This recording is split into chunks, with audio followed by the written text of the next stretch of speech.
والسلام على أشرف الأنبياء والمرسلين وعلى آله وأصحابه أجمعين. اللهم رب اشرح لي صدري ويسر لي أمري واحلل عقدة من لساني يفقهوا قولي ولا حول ولا قوة إلا بالله العلي العظيم. اللهم لا سهل إلا ما جعلته سهلا وأنت تجعل الحزن إن شئت سهلا. ربي يسر ولا تعسر وأتمم بالخير أما بعد. Yang kelima, mentaati sesuatu yang lain daripada Allah Subhanahu Wa Taala. Sebahagian daripada tindakan yang boleh membatalkan syahadah, yang boleh melanggar ucapan la ilaha illallah. Okey, terus. Mentaati sesuatu yang lain daripada Allah Subhanahu Wa Taala membatalkan dua kalimah syahadah yang diucapkan kecuali kepada siapa yang diperintahkan Allah Subhanahu Wa Taala supaya mentaatinya seperti Rasulullah, pemerintah, ibu bapa dan lain-lain. Tidak harus pada umat Islam mentaati kepada sesuatu yang tidak diizinkan oleh Allah Subhanahu Wa Taala. Firman Allah Subhanahu Wa Taala, "Wa in tuti' aktsara man fil ardi yudilluka 'an sabilillah in yattabi'una illa dhanna wa in hum illa yakhrufun. Inna rabbaka huwa a'lamu man yudillu 'an sabilihi wa huwa a'lamu bil muhtadin." Maksudnya, dan jika engkau menurut kebanyakan orang yang ada di muka bumi, nescaya mereka akan menyesatkanmu dari jalan Allah. Tiadalah yang mereka turut melainkan kesalahan semata-mata, dan mereka tidak lain hanyalah berdusta. Sesungguhnya Tuhanmu, dialah yang lebih mengetahui akan siapa yang sesat dari jalannya, dan dialah yang lebih mengetahui akan orang-orang yang mendapat petunjuk. Ya, jadi kalau mengikut orang ramai di atas muka bumi Allah Ta'ala, niscaya kamu akan disesatkan pada jalan Allah. Jadi kebenaran bukan terletak kepada jumlah ataupun kepada bilangan. Kebenaran agama Islam ini adalah terletak sejauh manakah seseorang berpegang teguh kepada Al-Quran dan juga As-Sunnah, walaupun tak ramai yang mengikut. Jadi dalam Al-Quran telah merakamkan kepada kita sejak zaman dahulu lagi sehinggalah sekarang ni, yang duduk atas kebenaran ni berdasarkan kepada sunnatullahnya tak ramai. Sebab itu kebenaran bukan diukur dengan jumlah ataupun bilangan yang ramai ataupun sedikit. Dan tak semestinya benar itu sedikit. Benar dan salah itu ukurannya, penilaiannya, timbangannya, neracanya, kayu ukurnya adalah berpegang kepada Al-Quran dan juga As-Sunnah. Taraktu fikum amrain lan tadillu ma tamassaktum bihima kitaballahi wa sunnati. Aku tinggalkan kepada kamu dua arahan, dua perintah yang mesti kamu ikuti. Kamu tidak akan sesat selama-lamanya selama mana kamu berpegang teguh dengan keduanya, iaitu Al-Quran dan juga As-Sunnah. Okey, terus. Yang keenam, benci kepada Islam sama ada secara keseluruhan atau sebahagian daripadanya. Firman Allah Subhanahu Wa Taala, وَالَّذِينَ كَفَرُوا فَتَعْسَلْ لَهُمْ وَضَلَّ أَعْمَالَهُم ذَلِكَ بِأَنَّهُمْ كَرِهُوا مَا أَنزَلَ اللَّهُ فَأَحْبَطَ أَعْمَالَهُم. Maksudnya, dan sebaliknya orang-orang yang kafir, maka celakalah bagi mereka dan Allah mensisihkan amal-amal mereka. Berlakunya yang demikian kerana sesungguhnya mereka tidak menyukai apa yang diturunkan oleh Allah mengenai ajaran tauhid dan hukum hakam syarak yang diterangkan di dalam Al-Quran, lalu Allah menggugurkan amal-amal mereka. Termasuk ke dalam arti kata benci kepada Islam ialah tidak menyetujui hukum hakam Allah, sama ada yang berkaitan ibadah, muamalat, ekonomi, politik, pelajaran, pendidikan dan lain-lain. Begitu juga perbuatan membenci segala apa yang terkandung dalam satu ayat Al-Quran atau satu hadis Nabi, sama ada hadis yang melibatkan amalan maupun perbuatan baginda sallallahu alaihi wasallam. Jadi bukan tolak semua ajaran Islam, sebahagian daripada ajaran Islam. Sebahagian daripada Al-Quran, sebahagian daripada hadis Nabi. Itu pun juga satu tindakan yang bertentangan dengan kalimah la ilaha illallah. Sebab ajaran Islam ini, dia suruh ikut, kita patuhi, kita terima keseluruhannya. Ya ayyuhalladzina amanu dukhulu fis silmi kafah wa la tattabi'u khutuwati syaitan innahu lakum aduwwum mubin. Wahai orang-orang yang beriman, masuklah kamu kepada ajaran Islam keseluruhannya. Jangan kamu mengikut jejak langkah syaitan. Sesungguhnya syaitan itu musuh kamu yang terang. Jadi sebahagian daripada jejak langkah syaitan, kita memilih sebahagian daripada ajaran agama untuk diikuti, sebahagian yang lain ditolak. Jadi kita kena terima semua, walaupun tak mampu nak laksanakan keseluruhannya lagi, tetapi penerimaan itu perlu secara keseluruhan. Di sudut amalan mungkinlah kita mampu hanya sebahagian daripada sebahagian hukum syarak, sebahagian daripada ajaran yang ada di dalam Islam. Kita mampu setakat itu. Tetapi jangan tolak yang tak mampu nak buat lagi, kita berusaha bercita-cita untuk melaksanakannya. Sebab Islam ini dia diterima secara menyeluruh, bukan menjuzukkan sebahagian ajaran Islam untuk diterima, diamalkan dan menolak sebahagian yang lain. Kalau tidak, jadi macam orang Yahudi ataupun Nasrani yang disebut sebagai ahlul kitab. Afatu'minuna bi ba'dil kitabi wa takfuruna bi ba'd fama jazaa'u man yaf'alu dzalika minkum illa khizyun fil hayatid dunya wa yaumal qiyamati yuraduna ila asyaddil 'adzab wa ma Allahu bighafilin amma ta'malun. Adakah kamu beriman sebahagian daripada ajaran Alkitab dan kamu kufur sebahagian yang lain? Tidaklah balasan orang yang melakukan demikian itu melainkan hina hidup di dunia dan di akhirat mendapat azab yang sangat pedih. Sebab apa? Ambil sebahagian, tolak sebahagian. Okey, terus. Begitu juga termasuk ke dalam arti kata membenci Islam ialah mempersendakan Al-Quran dan Sunnah, atau mempersendakan orang-orang yang berusaha menegakkan ajaran Al-Quran dan Sunnah. Misalnya menganggap hukum hudud yang ada dalam Al-Quran sudah lapuk, zalim, tidak sesuai dan lain-lain. Dan juga mempersendakan para ulama yang soleh, para pendakwah, kerana dakwah yang dilakukannya, dan juga orang-orang yang berjihad pada jalan Allah Subhanahu Wa Taala dengan tujuan untuk menegakkan kalimat Allah Subhanahu Wa Taala. Yang ketujuh, menghalalkan yang haram dan mengharamkan yang halal. Ini dipanggil mengubah hukum. Hukum tu dah tetap kan? Sebagaimana yang termaktub dalam Al-Quran, tetapi diubah. Yang halal dikatakan haram, yang haram dikatakan halal. Maka bila mengubah hukum, dia termasuk di dalam suatu tindakan yang bertentangan dengan dua kalimah syahadah. Sebab asalnya dia mengaku Allah Ta'ala itu Tuhan dia. Bila mengaku Allah Ta'ala itu Tuhan yang perlu disembah, segala hukum hakam yang dibuat oleh Tuhan, dia kena akur, kena terima. Sebab dia mengaku Allah sebagai Tuhan. Jadi apa-apa yang datang daripada Allah, ketetapan Allah, undang-undang Allah, peraturan-peraturan Allah Ta'ala, semua kena ikut. Jangan ditentang, jangan diubah. Okey, terus. Menghalalkan yang haram dan mengharamkan yang halal termasuk ke dalam perkara yang membatalkan syahadah, kerana meminda dan mencanggahi hukum Allah Subhanahu Wa Taala. Oleh kerana itu Allah Subhanahu Wa Taala memberi amaran supaya umat Islam tidak terlibat dalam perkara yang disebutkan di atas. Firman Allah Subhanahu Wa Taala, ولا تقولوا لما تصف ألسنتكم الكذب هذا حلال وهذا حرام لتفتروا على الله الكذب إن الذين يفترون على الله الكذب لا يفلحون. Maksudnya, dan janganlah kamu berdusta dengan sebab apa yang disifatkan oleh lidah kamu. Ini halal dan ini haram, untuk mengada-adakan sesuatu yang dusta terhadap Allah. Sesungguhnya orang-orang yang berdusta terhadap Allah tidak akan berjaya. Sehubungan dengan itu, umat Islam didesak supaya tidak mengambil sikap yang gopoh dalam memutuskan sesuatu hukum yang berkaitan dengan halal dan haram, kecuali setelah kedudukan kedua-duanya dikenal pasti terlebih dahulu.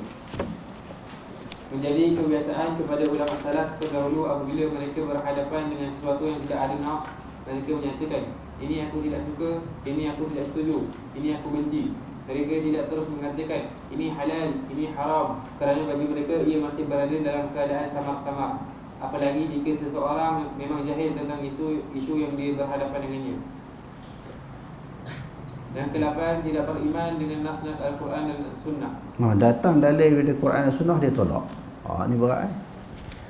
Dia tak puas hati, tak setuju. Kenapa? Dalil-dalil yang dipetik daripada Quran dan Sunnah ni mungkin bertentangan dengan pemikiran dia, akal dia, hawa nafsu dia, mungkin bertentangan dengan pendirian dia dan juga pegangan dia. Dia berpendapat lain terhadap sesuatu hukum, sesuatu masalah. Lalu apabila diketengahkan dalil berdasarkan Quran hadis, dia tolak, dia tentang, dia tak suka. Ini sebahagian daripada perbuatan yang bertentangan dengan ucapan dua kalimah syahadah. Okey, terus. Tidak beriman dengan nas-nas Al-Quran atau Sunnah, atau hanya beriman dengan sebahagian sahaja dan menolak sebahagian lagi adalah membatalkan kalimah syahadah yang diikrarkan oleh seorang Islam. Firman Allah Subhanahu Wa Taala, ثم أنتم هؤلاء تقتلون أنفسكم وتخرجون فريقا منكم من ديارهم تظاهرون عليهم بالإثم والعدوان وإن يأتوكم أسارى تفادوهم وهو محرم عليكم إخراجهم أفتؤمنون ببعض الكتاب وتكفرون ببعض فما جزاء من يفعل ذلك منكم إلا خزي في الحياة الدنيا ويوم القيامة يردون إلى أشد العذاب وما الله بغافل عما تعملون. Maksudnya, kemudian kamu ini wahai Bani Israel, kamu berbunuh-bunuhan sesama sendiri dan kamu usir satu puak dari kaum kamu keluar dari kampungnya.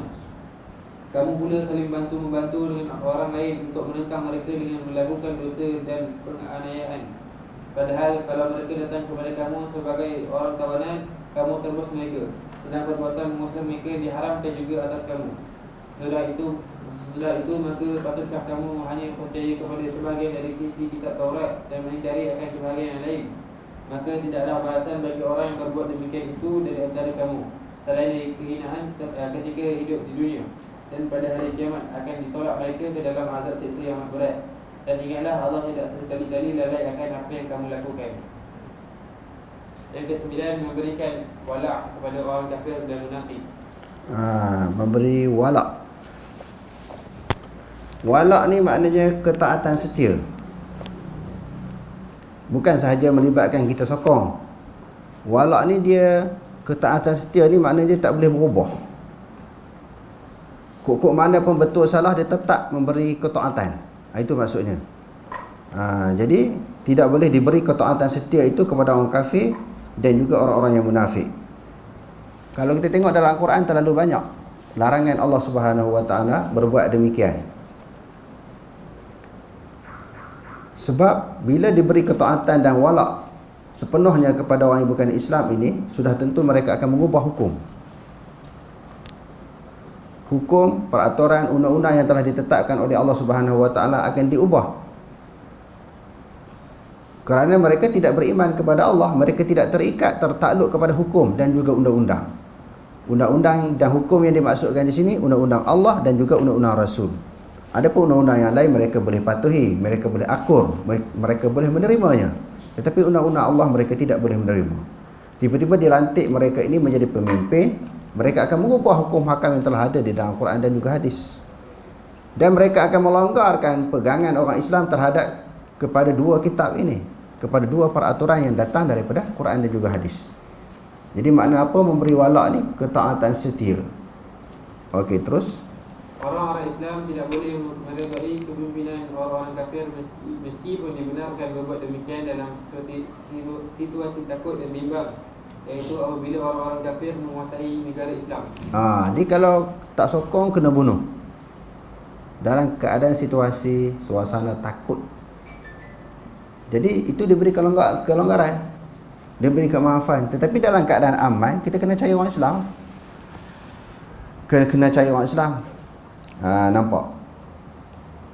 Allah Subhanahu Wa Taala ajar kita di dalam Al-Quran, apabila berlaku peperangan antara Rom dan Parsi, sama-sama kafir, Rom kafir, Parsi kafir. Tapi Rasulullah dan juga para sahabat menyokong negara mana? Rom. Sebagaimana yang Allah Ta'ala sebut dalam Al-Quran, "Ghulibatir Rum", dikalahkan negara Rom. Dan sedikit masa lagi mereka akan memperoleh kemenangan. "Fayauma idzin yafrahul mu'minun". Pada ketika itu Allah Ta'ala kata orang Islam akan bergembira seronok bila Rom menang. Kenapa nak sokong Rom? Rom pun kafir juga, Parsi pun kafir. Tengok Allah Ta'ala ajar kita. Rom dia ahli kitab, berpegang kepada agama Nasrani. Agama Nasrani adalah satu agama yang pernah diiktiraf oleh Allah, diturunkan kepada Nabi Isa AS, dibekalkan kitab Injil. Walaupun agama itu telah dibatalkan dengan diturunkan Al-Quran, diutuskan Nabi Muhammad, tetapi dia adalah agama samawi, suatu agama yang pernah diiktirafkan oleh Allah. Adapun Parsi menganut agama Majusi, agama yang menyembah api. Tidak ada mana-mana Nabi diutuskan kepada orang Majusi. Dan mereka bukan agama semawi yang pernah diturunkan oleh Allah daripada langit. Kafir sama kafir Allah Ta'ala ajar, pilih yang kurang kafir. Sedangkan kedua-dua golongan ini di akhirat besok masuk neraka. Khalidina fiha abada. Masuk neraka bersifat dengan kekal selama-lamanya dalam neraka. Allah Ta'ala ajar kita, kafir sama kafir, pilih yang kurang kafir kalau nak sokong. Kalau tak ada pilihan lain. Ini di situasi di dalam peperangan. Mereka Rom berperang dengan Parsi. Begitu juga di dalam peristiwa Isra dan juga Mi'raj, apabila Nabi SAW daripada Masjidul Haram sampai ke Baitul Maqdis, ya Allah Ta'ala sebut dalam Al-Quran, subhanallazi asra bi'abdihi laylan minal masjidil haram ilal masjidil aqsa alladzi barakna hawlahu linuriyahu min ayatina innahu huwas sami'ul basir. Maha suci Allah yang telah memperjalankan hamba-Nya. Jadi awal-awal Allah Ta'ala membersihkan, menyucikan diri dia daripada segala bentuk kekurangan. Sebab Allah Ta'ala dah tahu sebagai manusia menolak tentang Isra dan Mi'raj dengan Nabi. Macam bagaimana mungkin Nabi boleh pergi ke Baitul Maqdis dengan begitu cepat. Lepas tu pula naik ke langit pula, turun sebelum subuh. Macam mana ni? Allah Ta'ala tahu dah manusia akan bertikai, manusia akan ragu, manusia akan syok, manusia akan tentang, manusia akan lawan. Jadi Allah Ta'ala kata asra, dia yang memperjalankan, dia yang bawa. Bila sampai ke Baitul Maqdis, setelah menunaikan sembahyang 2 rakaat, Nabi SAW keluar. Lalu dia kehausan dahaga, dihulurkan oleh malaikat 2 minuman. Yang pertama susu, yang kedua arak. Malaikat hulur kepada Nabi, Nabi pilih susu. Lalu malaikat kata asabtal fitrata, kamu telah memilih minuman fitrah. Apa maksud minuman fitrah? Setiap bayi yang dilahirkan di atas muka bumi mesti diberi susu, tak diberi arak. Walaupun bayi itu ibu bapa dia kafir, ibu bapa dia tidak beriman kepada Allah, dia akan diberi susu. Jadi Nabi SAW juga mengajar supaya memilih antara arak dan susu, pilih susu. Dalam isu apa-apa pun dia kena ada pilihan, dia kena ada perbandingan. Tengok, apatah lagi antara Islam dengan kafir, antara orang Islam dengan orang kafir. Allah Ta'ala suruh Islam sama Islam, ambil yang paling Islam. Beriman sama beriman, ambil yang paling beriman kepada Allah. Tapi kalau Islam dengan kafir, dah tentulah disuruh ambil orang Islam. Kalau tidak akan jadi huru-hara lah dunia ni. Untuk memastikan segala peraturan Allah Subhanahu Wa Ta'ala dan peraturan Rasul diikuti, dilaksanakan, mesti kena pilih orang beriman. Berapa banyak ayat Al-Quran melarang kita mengenepikan orang beriman dengan memilih orang kafir menjadi pemimpin. Okey, terus. Yang dibenarkan dalam situasi terpaksa itu pula hendaklah ditunjukkan secara lahir sahaja dan bukan disertai dengan keadaan di dalam hati. Jika disertai dengan keadaan di dalam hati, ia menyebabkan batal kalimah syahadah yang diucapkan oleh seseorang. Hal ini dinyatakan dalam firman Allah Subhanahu Wa Taala, لا يتخذ المؤمنون الكافرين أولياء من دون المؤمنين ومن يفعل ذلك فليس من الله في شيء إلا أن تتقوا منهم تقاه ويحذركم الله نفسه وإلى الله المصير. Maksudnya, janganlah orang-orang yang beriman mengambil orang-orang kafir menjadi teman rapat dengan meninggalkan orang-orang yang beriman. Dan sesiapa yang melakukan larangan yang demikian, maka tiadalah ia mendapat perlindungan dari Allah dalam sesuatu apapun, kecuali kamu hendak menjaga diri daripada sesuatu bahaya yang ditakuti dari pihak mereka yang kafir itu. Dan Allah perintahkan supaya kamu beringat-ingat terhadap kekuasaan dirinya untuk menyiksa kamu, dan kepada Allah jugalah tempat kembali. Yang ke-10, melakukan ibadah atau cara ibadah yang lain daripada Islam yang tidak boleh ditakwilkan melainkan kufur. Buat cara ibadat selain daripada ibadat yang diajar di dalam Islam. Di sini dipanggil al-kufru biduni ta'wil, kufur yang tidak ada takwil. Kalau orang jahil, dia tak faham, dia rasa itu ajaran yang ada dalam Islam, amalan yang ada dalam Islam, dia pun buat. Yang tu tak jadi kufur kerana ada takwil di sana. Sebab i'tiqad pegangan ahli sunnah wal jamaah bukan terlalu mudah untuk mengkafirkan orang. Dulu dah kita bagi kaedah-kaedah dia. Orang yang jahil, yang tak sampai suruhan, tak ada maklumat, tak boleh kita mengkafirkan dia. Setelah diterang secara jelas, secara pasti, dia dah faham apa yang diterangkan, dia buat lagi, yang tu baru boleh kita kata kafir. Ini juga pendirian dan juga pegangan Muhammad bin Abdul Wahab. Dia terlalu susah payah untuk mengkufurkan orang. Sebab pandangan para ulama salaf, termasuklah Imam Muhammad bin Abdul Wahab, seseorang yang masuk ke dalam Islam dengan pasti, dengan jelas dia masuk Islam. Contohnya seorang kafir mengucap 2 kalimah syahadah. Bila dia mengucap 2 kalimah syahadah, pasti jelas dia masuk Islam. Yang kedua, seseorang yang lahir daripada kedua ibu bapa yang beragama Islam, pasti jelas dia agama Islam. Tiba-tiba bila nak mengeluarkan dia, nak mengatakan dia telah terkeluar daripada agama Islam, telah murtad, mesti suatu hujah yang pasti, bukan satu hujah yang andaian. Buat macam ni kafir, buat macam ni kafir. Tak, dia kena kita bagi penerangan, bagi hujah, tegakkan hujah di hadapan dia, tengok dia faham ataupun tidak. Kalau amal kekufuran yang dilakukan oleh seseorang Islam yang masih ada takwil. Takwil maknanya kita kata mungkin dia jahil, mungkin tak sampai suruhan, mungkin dia tak pernah mengaji, tak pernah dengar, itu ada takwil, maka tak boleh kita kafir. Lebih-lebih lagi seseorang yang melakukan perbuatan yang bertentangan dengan Islam, yang tidak termasuk di dalam al-ma'lum minad din bid-darurah, ataupun ma'ulima minad din bid-darurah, sesuatu pengetahuan yang mudah difahami dalam agama, sesuatu pengetahuan yang mudah diketahui. Seperti apa? Kita kata sembahyang, puasa, zakat, haji, yang tu tak boleh tolak tu. Sembahyang tak wajib, tak boleh kafir. Sebab tu benda yang diketahui, ajaran Islam, hukum Islam dengan cara mudah. Orang tak mengaji pun orang tahu babi itu haram, bangkai, darah tak boleh makan, dan seekor binatang yang disembelih tak sebut nama Allah, orang yang bukan Islam yang sembelih, itu benda yang jelas, benda yang pasti. Yang tu barulah boleh kita menghukumkan kufur seseorang yang menghalalkan benda yang haram. Adapun masalah orang yang jahil dalam bab-bab yang kita kata furuk kepada agama, cabang kepada agama, yang tidak diketahui secara umum, benda tu kalau nak tahu kena mengaji sungguh-sungguh, kena mengkaji baru faham. Tiba-tiba seseorang itu tolak dalam benda yang bukan diketahui secara umum, maka dia tidak kafir. Maknanya bukan senang nak kata kafir ni. Sebab kaedahnya seseorang yang masuk agama Islam itu jelas, pasti nak keluarkan dia daripada Islam dengan bukti yang jelas dan pasti juga, bukan suatu bukti hujah yang berdasarkan kepada andaian. Okey, terus.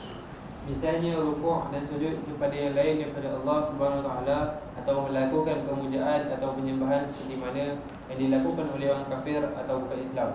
Hal tersebut kerana ia bertentangan dengan firman Allah Subhanahu Wa Taala, "Qul inna salati wa nusuki wa mahyaya wa mamati lillahi rabbil alamin, la syarika lahu wa bidzalika umirtu wa ana awwalul muslimin." Maksudnya, katakanlah, sesungguhnya sembahyangku dan ibadatku, hidupku dan matiku hanyalah untuk Allah, Tuhan yang memelihara dan mentadbir sekalian alam.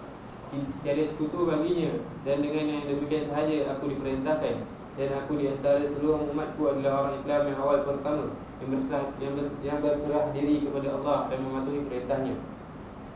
Rasulullah SAW bersabda dalam hadis riwayat Aisyah radhiyallahu anha, "Lau amartu ahadan an yasjuda li ahadin la amartu al-mar'ata an tasjuda li zawjiha." Maksudnya, sekiranya aku boleh menyuruh seseorang sujud kepada seseorang yang lain, sudah tentu aku akan menyuruh isteri sujud kepada suaminya.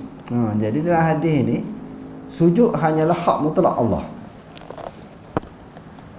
Mana-mana orang Islam yang beriman tak boleh sujud kepada selain daripada Allah, pada tokong, pada pokok kayu, kepada sesuatu benda yang dianggap karamah ataupun kemuliaan, tak boleh sujud. Kalau manusia boleh sujud kepada manusia yang lain, Nabi kata, aku perintahkan supaya seorang isteri dia sujud kepada suami, menunjukkan darjat kedudukan suami di sisi isteri adalah satu kedudukan yang tinggi. Tapi tak boleh sujud, nak buat macam mana? Sujud hanya hak mutlak Allah Ta'ala. Kalau pada suami tak boleh sujud, kepada yang lain pun sama lah. Pada tok guru, pada wali tak boleh sujud. Walaupun seseorang yang mulia itu dihormati, tidaklah sampai disujud. Okey, terus. Yang ke-11, mengkafirkan orang-orang Islam atau tidak mengkafirkan orang-orang kafir. Yang ni pun bahaya, dipanggil takfir. Mengkufurkan orang Islam yang tak seideologi dengan kita, tidak sefahaman dengan kita, tidak semanhaj dengan kita, tidak sealiran dengan kita. Di sana kita orang Islam boleh berlaku perbezaan di sudut pandangan, di sudut mazhab, manhaj, di sudut politik boleh berbeza. Tetapi jangan mengkafirkan orang yang berbeza. Kalau dia adalah Islam, tiba-tiba oleh kerana berbeza dengan kita, kita katakan dia kafir, kafir itu kembali kepada kita balik. Sebab itu orang yang mengaji sunnah, berpegang teguh dengan Quran dan sunnah ni, dia tidak mudah mengkafirkan orang. Walaupun berbeza pendapat, boleh berlaku di sana muzakarah, perbincangan dan debat, tetapi tidak boleh mengkafirkan orang mudah-mudah. Ini syirik, ini kafir. Itu tak boleh. Sebagaimana yang disebutkan tadi, masuk Islam itu dah jelas, pasti. Macam mana boleh kita mengkufurkan dia dengan sesuatu isu, sesuatu pendapat yang berbeza dengan kita. Ni bahaya orang nak kata orang Wahabi kafir, sesat. Orang yang kata Allah Ta'ala taharah ni mujassimah, mumassilah, mentasybihkan Allah, kafir, tak boleh. Berbeza tu tak apalah. Sebab dalam mazhab sekurang-kurangnya dia ada 4. Mazhab Syafi'i, Hanbali, Maliki, Hanafi. Itu yang paling besar. Mazhab lain luar daripada 4 mazhab ni banyak lagi. Bila berlaku perbezaan di sudut mazhab, sudah berlakulah perbezaan-perbezaan di sudut pandangan, di sudut pendirian, di sudut kaedah di dalam memahami sesuatu hukum. Jadi bab akidah juga dia ada salah dengan khalaf. Jadi kita kena terima. Khalaf pula terbagi kepada 2 pula. Abu Hasan Al-Asy'ari dan juga Abu Mansur Al-Maturidi. Berlaku perbezaan di dalam bab cabang ataupun furuk kepada akidah. Jadi tidak boleh mengkafirkan satu kumpulan seseorang dengan kumpulan yang lain. Masih di dalam daerah kumpulan Ahli Sunnah wal Jamaah. Kadang-kadang orang keluarkan ini keluar daripada daerah Islam. Ini bukan orang Islam kerana tak sehaluan, tak sealiran. Yang keduanya, dia buang, dia kuih. Ini bukan daripada kalangan Ahli Sunnah wal Jamaah. Sebab tak sama dengan dia. Ini pun tak boleh. Perbezaan-perbezaan itu perlu diraihkan. Okey, terus. Terdapat kaedah yang disimpulkan oleh para ulama daripada nas Al-Quran dan As-Sunnah tentang isu di atas, iaitu man kafara mu'minan, man kafara man kafara mu'minan faqad kafara wa man lam man kafara mu'minan faqad kafara. Yang kedua kita letakkan sabdu kerana takfir, kafara yukaffiru takfiran. Wa man lam yukaffiril kafira, barang siapa yang tidak mengkafirkan akan orang kafir, faqad kafara. Wa man syakka fi kufril kafiri faqad kafara. Itu cara bacanya. Tak baris, siapa yang tak tahu baris. Okey, terus. Maksudnya, siapa yang mengkafirkan orang yang beriman, sungguhnya dia menjadi kafir. Siapa yang tidak mengkafirkan orang kafir, dia menjadi kafir. Siapa yang ragu tentang kekufuran orang kafir, dia juga menjadi kafir. Siapa mengkafirkan orang beriman, dia jadi kafir. Kafir tu kembali kepada dia kalau orang tu tak kafir. Sebaliknya, siapa yang tidak mengkafirkan orang kafir, dia juga jadi kafir. Mengkafirkan orang beriman, dia kafir. Tak mengkafirkan orang kafir, dia kafir. Ataupun syak tentang kekufuran seseorang. Orang tu dah terang-terang semua berhala, semua tokong kan. Dia kata, tak wani nak kata kafir, tak wani nak kata kafir, tak wani nak kata sesat. Sedangkan teranglah jadi kafir. Ini kaedah yang ada di dalam agama. Jangan kita memudah-mudahkan menentukan seseorang Islam ataupun kafir. Okey, terus. Berdasarkan kaedah di atas, seorang Islam tidak harus menghukumkan kafir kepada saudara se-Islam dengannya sendiri. Jika tuduhan yang dilakukannya itu tidak benar, dia akan kembali kepada orang yang menuduh kafir kepada orang lain itu. Dalam masa yang sama, tidak mengkafirkan orang kafir atau menerima ajaran atau ideologinya juga menyebabkan seseorang menjadi kafir. Hal tersebut kerana apabila ajaran atau ideologi tersebut dipercayai bererti seseorang membohongi Allah Subhanahu Wa Taala dan Rasulnya yang menyatakan segala agama tidak diterima selain daripada Islam sahaja. Firman Allah Subhanahu Wa Taala, Inna ad-dina indallahi al-Islam wa ma ikhtalafa alladhina utul kitaba illa min ba'di ma ja'ahumul ilmu baghyan bainahum wa man yakfur bi ayati llahi fa inna Allaha sari'ul hisab. Maksudnya, sesungguhnya agama yang benar dan diridai di sisi Allah ialah Islam. Dan orang-orang Yahudi dan Nasrani yang diberikan kitab itu tidak berselisih mengenai agama Islam dan enggan menerimanya, melainkan setelah sampai kepada mereka pengetahuan yang sah tentang kebenarannya. Perselisihan itu pula semata-mata kerana hasad dengki yang ada dalam kalangan mereka. Dan ingatlah, sesiapa yang kufur ingkar akan ayat-ayat keterangan Allah, maka sesungguhnya Allah amat segera hitungan hisabnya. Firman Allah Subhanahu Wa Taala, وَمَنْ أَظْلَمُ مِمَّنْ ذُكِّرَ بِآيَاتِ رَبِّهِ فَأَعْرَضَ عَنْهَا وَنَسِيَ مَا قَدَّمَتْ يَدَاهُ إِنَّا جَعَلْنَا عَلَى قُلُوبِهِمْ أَكِنَّةً أَنْ يَفْقَهُوهُ وَفِي آذَانِهِمْ وَقْرًا وَإِنْ تَدْعُوهُمْ إِلَى الْهُدَى فَلَنْ يَهْتَدُوا إِذًا أَبَدًا. Maksudnya, dan tidaklah ada yang lebih zalim daripada orang yang diberi ingat dengan ayat-ayat Tuhannya, lalu dia berpaling daripadanya dan lupa akan apa yang telah dilakukan oleh kedua tangannya. Sesungguhnya disebabkan bawaan mereka yang buruk itu, kami jadikan tutupan berlapis-lapis dalam atas hati mereka, menghalang mereka daripada memahaminya, dan kami jadikan pada telinga mereka penyumbat yang menyebabkan mereka pekak. Dan jika engkau menyeru mereka kepada petunjuk, maka dengan keadaan yang demikian mereka tidak sekali-kali akan beroleh hidayah petunjuk selama-lamanya. Meskipun demikian, perlu membezakan antara amalan dan akidah seseorang yang melakukan sesuatu amalan yang bertentangan dengan ajaran Islam, kerana kemungkinan individu terlibat jahil sedangkan imannya masih ada. Dia dikira melakukan dosa sahaja dan tidak menjadi kafir, melainkan terdapat pada dirinya sifat-sifat tidak melampaui hukum Allah dan takabur terhadap Islam secara sukarela. Jahil yang dimasukkan di atas adalah jahil murakkab. Jika terdapat sifat-sifat yang disebutkan di atas pada jahil murakkab ni apa? Jahil yang berlapis-lapis, bertindak-tindak. Dia tu jahil, tak tahu sesuatu hukum. Jadi, dan dia tu tak sedar hukum dia tu adalah tergolong daripada kalangan orang jahil. Contohnya, dia sebagai contoh mensifatkan buah durian tu macam mana? Orang tanya dia, buah durian tu dia kata kulit dia licin je, isi dia pahit, tak sedap langsung. Disifatkan benda betul tak? Disifatkan benda yang salah. Lepas tu dia pegang pula dengan pendirian yang salah itu dia panggil murakkab, maknanya bersusun-susun tak betul. Bersusun-susun jahilnya. Ini jahil murakkab kalau dia buat sesuatu perkara yang bertentangan dengan sesuatu perkara yang bertentangan akidah Islamiah, tidak boleh kita kufurkan dia, kerana dia tergolong daripada orang yang jahil. Orang yang jahil ini diberi kemaafan. Afatuhlikuna bima fa'ala as-sufaha'u minna. Adakah engkau nak merosakkan, nak menghancurkan, memusnahkan orang yang jahil daripada kalangan kami? Jadi para nabi ni dia minta ampun kepada Allah supaya tidak menghukumkan kaum mereka yang jahil. Tapi tak bolehlah berkekalan dalam keadaan jahil, tak mengaji sampai ke tua, sampai ke mati ni, tak cari jalan untuk menghilangkan kejahilan, tak cari jalan untuk membasmikan kejahilan yang ada dalam diri. Dia dah jahil, berterusan dalam keadaan jahil, tak nak mengaji. Itu tak boleh lah. Dia kena usaha melakukan sesuatu tindakan yang dapat menghilangkan kejahilan, iaitu dengan mengaji, dengan berajar, dengan bertalaki kepada orang-orang yang mempunyai kemampuan.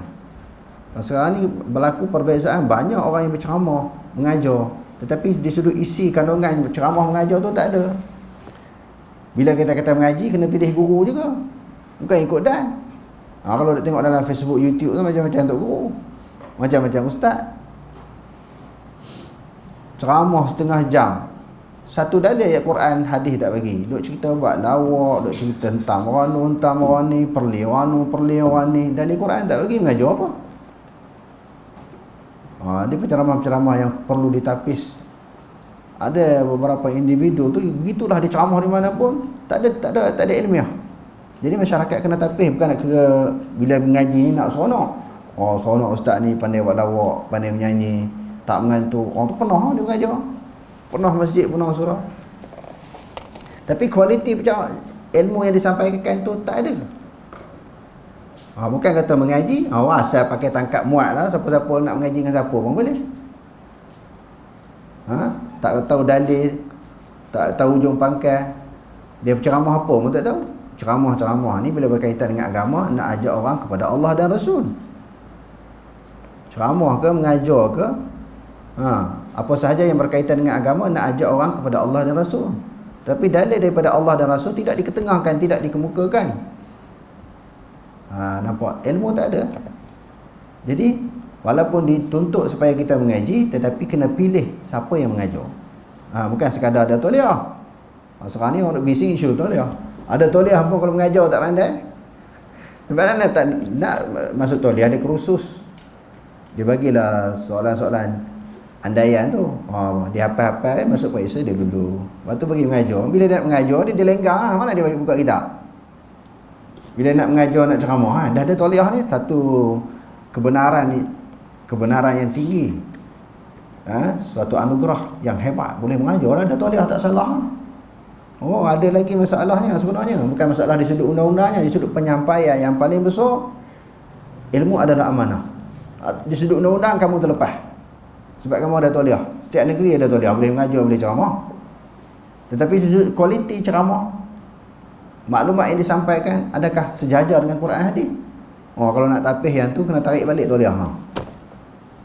Sebab apa ramai orang ada tauliah ni mengajar macam tu, tak tahu ujung pangkalnya, salah khalah pun tak faham. Dia duk mengkafirkan orang kata Allah Ta'ala tak aras. Ada hak duk ada tauliah. Sebab tu kita tak heran sangat orang ada tauliah ni. Mengajar tak betul pun banyak. Jadi maknanya kebenaran itu berdasarkan kepada Quran dan Sunnah. Okey, terus. Jika terdapat sifat-sifat yang disebutkan di atas pada diri seseorang, tidak syak lagi dia menjadi kafir ketika itu. Walau bagaimanapun dalam menjatuhkan hukum tetap memerlukan sikap berhati-hati dalam perkara dan situasi yang tidak boleh ditakwilkan selain daripada kafir. Jadi ada satu individu dulu beberapa tahun lepas, dia bukan ada sekadar ada tauliah, dia panel untuk bagi tauliah kat orang. Nak bagi temu duga, kena mengadap dia dululah di sesebuah negeri. Dia kata kalau orang tuan-tuan nak kenal ada orang sembahyang macam Antromen, dia kata. Puak Wahabi ni sembahyang macam Antromen. Tengok tangan dia tu. Tangan dia, cara dia qiyam. Sedangkan benda tu adalah hadis. Macam mana dia boleh jadi panel tauliah? Dia kata ni sembahyang Antromen. La ilaha illallah. Tak mengaji confirm, tak mengaji hadis. Ini puak Wahabi ni dia sembahyang macam Antromen. Orang buat itu mengikut sunnah Nabi, mengikut hadis Nabi, dia boleh mempersendakan pula. Jadi maknanya nak mengajarkan, nak bagi tauliah, kena ada ilmu. Ilmu pula Imam Bukhari kata al-ilmu bit-ta'allum, ilmu tu kena mengaji. Mengaji maknanya cari guru-guru yang mursyid, kena ada kitab. Kena ada guru, kena ada kitab, mengaji secara bertalati. Baru boleh kita sehabis kita mengaji boleh menyampaikan suatu amanah yang besar ini. Menyampaikan ilmu satu amanah. Amanah daripada Allah, amanah daripada Rasul. Bukan rasa seronok. Orang ni orang seronok mengajar. Ceramah mengajar tak malam. Bila orang dengar dia mengajar, followers dia puluh ribu, ratus ribu, seronok. Dia tak tahu ini satu amanah. Kadang-kadang menyampaikan hadis-hadis yang maudhu', maklumat-maklumat yang palsu dihidangkan kepada masyarakat. Macam mana ni boleh buat macam tu? Benda-benda yang tak ada dalil dikemukakan, diketengahkan. Jadi macam mana ni satu amanah ilmu ni kita nak jawab di hadapan Allah Ta'ala, kita cerita maklumat yang salah berkaitan dengan agama Islam. Agama Islam yang suci, yang murni ini dikotori oleh sebahagian manusia. Dia dalam penyampaiannya banyak mengikut hawa nafsu, mengikut andaian, mengikut kefahaman Logik sendiri, bukan bersumberkan kepada kitab. Ini yang bahaya dia yang berada di dalam masyarakat. Kalau dulu memang orang kurang mengaji, kejahilan kerana kurang mengaji. Sekarang ni orang kuat mengaji, tapi dalil tak ada. Mengaji saja, tak ada sumber. Kalau mengaji berdasarkan kepada sumber, kepada dalil ni orang cepat mengantuk, penat, letih, orang tak minat. Kalau mengaji tu dalam pengajian, di dalam ceramah tu banyak buka cerita, buat lawak menyanyi, orang ramai. Sebab orang nak berhibur. Pergi ke masjid surau ni nak ada hiburan, bukan nak mengaji sangat. Tu yang jadi masalah. Sebab tu 10 tahun, 20 tahun, 30 tahun mengaji, duk jahil sampai ke sudah. Kami ni orang awam. Dia jadi orang awam sampai ke mati ya. Sampai bila nak berpegang macam tu? Kami orang awam tak nak mengaji Quran Sunnah. Bila saya mengajar tempat-tempat lain, kan ada masjid surau orang panggil, kita bagi dalil Quran hadis, dia tak nak. Kami ni tak ada pencen ustaz, tak naklah pening-pening letih lah. Masa kerja dulu dia sanggup susah. Masa nak mengkaji agama dia tak nak susah. Nak pakai ikut orang. Itu penyakit juga orang mengaji tu. Kita cerita bukan tinggi pun, benda-benda asasnya kita bagi fakta, bagi dalil, dah jadi pening. Dia malah nak fikir, terletih lah. Macam mana orang kita jadi macam tu? Cukup banyak orang perangai macam ni. Kalau kita keras juga, cerita juga, kita bentang sesuatu masalah di dalam pengajian, dalam tazkirah mengajar, dia jadi lama-lama seorang tak nak mengaji. Akhirnya 3 orang. Dia kena biarkan. Hak nak lari tu, biar dia lari. Hak nak belah, biar dia belah. Kita nak kualiti orang yang menuntut ilmu. Bukan nak kepada jumlah bilangan yang ramai. Kadang-kadang hak ramai ni buat semak je. Hak ramai ni kadang-kadang buat semak je. Dia kan nak mengaji sangat. Sebab tu kita di sekolah kita ni, di luar daripada bulan Ramadan, kita buat pengajian selepas Isya. Lepas Isya tu kadang-kadang orang nak tidur dah, kita buat lepas Isya. Kalau betul-betul nak mengaji, dia mari. Kalau mari buat maghrib Isya ni, kadang-kadang nak menghabiskan masa antara maghrib Isya ni, duduklah masjid surau. Kadang-kadang bukan nak mengaji sangat, tak ada kesungguhan. Jadi kalau betul-betul nak mengaji ni, dia kena ada kesungguhan. Jadi kita nak test lah orang yang ada kesungguhan tadi nak mengaji betul ke tak. Sebab tu kita buat selepas Isya. Hak betul-betul tekun, dia telaki betul, dia memperhatikan betul-betul apa yang disampaikan. Tak faham dia muzakarah, tak faham dia tanya, orang macam ni dia boleh ilmu. Kalau tidak jadi ikut-ikutan. Islam tu berdasarkan ikutan, bukan kepada kefahaman. Kefahaman berdasarkan kepada apa yang dia mengaji. Banyak orang Islam kita ni sekadar mendengar, bukan dia mengaji. Menjadi pendengar 10 tahun, 20 tahun, 30 tahun pendengar, tak faham. Duduk dalam majlis ilmu, duduk tak faham. Tapi dia berbanggalah, dah lama lah, 30 tahun dah mengaji ni. Bila tanya sesuatu masalah, bincang sesuatu masalah, tanya dalil, tanya hujah, dia tak boleh nak cerita walaupun mengaji lama. Ada pula pihak individu cuba menghasut. Di antara ciri-ciri Wahabi, tuan-tuan, dia tanya, kita mengajar ni ada dalil tak? Dia boleh cerita dengan orang macam tu. Kalau dia tanya dalil, itu ciri Wahabi. Kalau kita bagi dalil hadis, dia tanya pula hadis tu sahih tak sahih. Ni di antara ciri-ciri Wahabi yang tuan-tuan kena ingat, tuan-tuan kena faham. Dia kata macam tu. Oleh kerana tu, anak murid pun bila ustaz duk baca Quran hadis ni, dia tak ada dengar, itulah ciri Wahabi. Dia nak ustaz goreng. Tahu goreng? Goreng ni minat. Hak bagi dalil, bagi fakta, bagi hujah ni dia tak minat. Jadi pelajar kita ni, dia jadi guru besok, jadi penceramah, jadi ustaz, jangan goreng orang. Baca dalil Quran hadis. Kita bukan nak ajak orang supaya sokong kita. Kita ajak orang kepada Allah dan Rasul. Kalau orang tak nak terima, dia punya pasal lah. Bukan ajak suruh orang seronok dengan penyampaian kita. Seronok tak seronok itu jangan ada di dalam lintasan pemikiran kita. Jangan ada maksud-maksud yang lain daripada kerana Allah. Jadi sebab tu kita tengok banyak sangat orang haji ni tak ada kualiti. Sebab dia ambil daripada penyampaian yang tidak ada kualiti dalam majlis-majlis ilmu. Sebab tu majlis ilmu juga tidak ada keberkatan. Sebab tak bagi fakta, bagi hujah. Nak bagi orang seronok je. Berapa banyak kalau kita tengok dalam Facebook, dalam YouTube ceramah kan, bagi orang seronok kan. Lepas tu kita tahu 1 jam mengajar ceramah setawa seronok, tak mengantuk. Tak mengantuk betul lah ustaz ni mengajar, ustazah ni mengajar best lah. Hilang mengantuk. Dia nak seronok, bukan dia nak ilmu. Okey, terus. Yang ke-12, mensyirikkan Allah dengan sesuatu dalam ibadah. Hal ini dapat dilihat dalam firman Allah Subhanahu wa taala, laqad kafara alladziina qalu inna Allaha huwal masih ibnu Maryam wa qala al-masih ya bani Israil a'budu Allaha rabbi wa rabbakum innahu man yushrik billahi faqad harrama Allahu 'alaihi al-jannah wa ma'wahu an-nar wa ma lil-zalimin min ansar. Maksudnya, demi sesungguhnya telah kafirlah orang-orang yang berkata bahawasanya Allah ialah Al-Masih ibnu Maryam, padahal Al-Masih sendiri berkata, wahai Bani Israel, sembahlah Allah, Tuhanku dan Tuhan kamu. Bahawasanya sesiapa yang mempersekutukan Allah dengan sesuatu yang lain, maka sesungguhnya Allah haramkan kepadanya syurga dan tempat kembalinya ialah neraka, dan tiadalah seseorang penolong pun bagi orang-orang yang berlaku zalim. Antara perbuatan syirik ialah berdoa dan meminta pertolongan daripada orang-orang yang telah mati. Begitu juga bernazar dan menyembelih korban kerana mereka. Yang ke-13, menjadikan sesuatu sebagai perantaraan antara diri seseorang dengan Allah. Yang ni banyak kali dah kita sebut Ni dalam beribadah ni, jadikan sesuatu itu sebagai wasilah, sebagai perantaraan untuk mendampingkan, untuk mendekatkan diri kepada Allah. Ini pun suatu perkara yang bertentangan dengan dua kalimah syahadah. Okey, terus. Menjadikan sesuatu sebagai perantaraan antara diri seseorang dengan Allah dalam berdoa dan meminta syafaat, serta bertawakal kepada perantaraan tersebut merupakan perkara yang membatalkan Islam atau kalimah syahadah yang diucapkan olehnya berdasarkan ijma' ulama.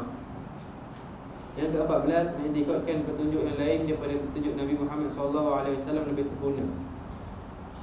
Mengikutkan petunjuk yang lain daripada petunjuk Nabi Muhammad SAW lebih sempurna atau hukum ciptaan manusia lebih baik daripada hukum yang dibawa oleh Nabi Muhammad SAW, menatijahkan batal Islam seorang. Misalnya, mengikutkan hukum tawud, orang yang melampaui batas, atau hukum ciptaan manusia lebih baik daripada hukum yang dibawa oleh Nabi Muhammad SAW. Begitu juga dengan mengikutkan peraturan dan undang-undang ciptaan manusia lebih utama daripada syariat Islam atau sistem Islam tidak sesuai dipraktikkan kepada abad yang ke-20 ini. Nak ni bahaya ni orang tak nampak ni, sebahagian daripada bentuk syirik. Okey, terus. Atau menganggap Islam merupakan punca dan sebab kepada kemunduran umat Islam, atau mengikutkan ajaran Islam hanya mengatur hubungan antara manusia dengan Tuhannya sahaja tanpa melibatkan urusan yang lain. Begitu juga perbuatan menganggap pelaksanaan hukum Allah Subhanahu Wa Taala berbentuk potong tangan pencuri ataupun kejam ke atas orang yang berzina yang telah kahwin tidak sesuai lagi pada zaman ini. Dulu banyak dah orang cakap. Sekarang ni dia kurang lah sebab mengaji kan. Sebagai bentuk penghinaan. Okey, terus. Begitu juga mengikutkan seseorang dibolehkan beramal dengan hukum hakam yang lain daripada hukum Allah Subhanahu Wa Taala dalam muamalat syariat, hukum hudud atau lain-lain, meskipun tidak mengikutkan hukum-hukum tersebut lebih baik daripada syariat Islam. Hal tersebut kerana dengan berbuat demikian dia telah menghalalkan apa yang telah diharamkan oleh Allah Subhanahu Wa Taala berdasarkan ijma'. Sedangkan sesiapa yang menghalalkan apa yang telah diketahui umum umat Islam tentang pengharamannya seperti zina.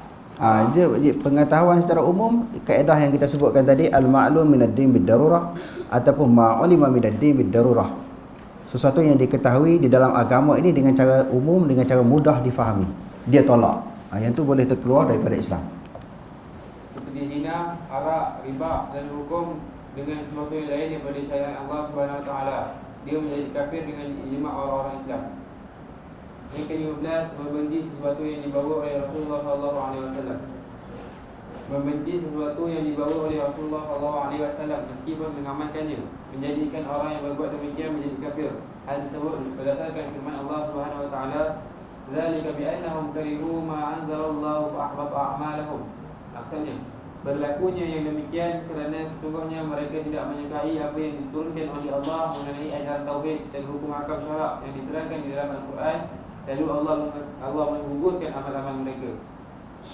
Yang ke-16, mempersendakan sesuatu ajaran yang dibawa oleh Rasulullah SAW.